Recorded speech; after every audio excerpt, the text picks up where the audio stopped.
neigiama energija, kurios tu niekada nematysi. Nes ne visa tamsa yra matoma. Kartais jie ateina per žvilgsnį, per žodį, o galbūt net per tylą. Tu jausies išsekęs be priežasties, pavargęs net tada, kai nieko fizinio net neveiki. Tai ir yra ženklas, kad kažkas jau šiuo metu siurbia tavo energiją. Pasaulyje pilna akių, kurios kartais žiūri į tave ne iš meilės.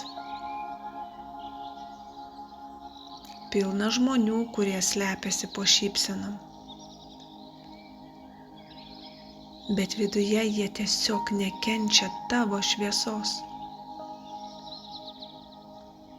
Ir šioje vietoje tu turi teisę apsaugoti save nuo tamsos.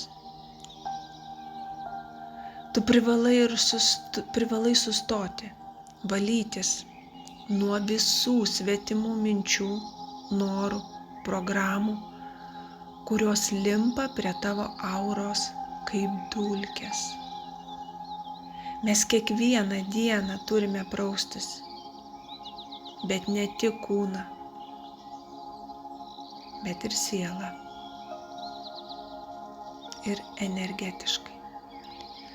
Kitaip pradedi nebejausti savęs. Energetinis apsivalymas tai nėra prabanga.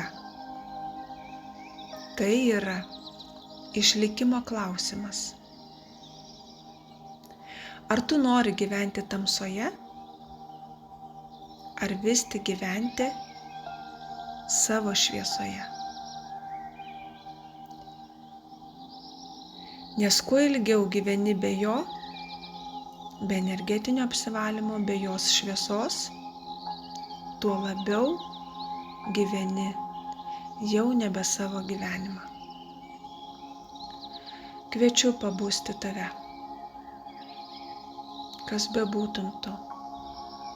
Ir jeigu mano žodžiai tave palies ir privers susimąstyti nors sekundę, aš būsiu be galo laiminga. Šie žodžiai, visa šita info, kurią skleidžiu jums, tai nėra šiaip. Tai yra šviesos žodis. Kad aš esu šalia.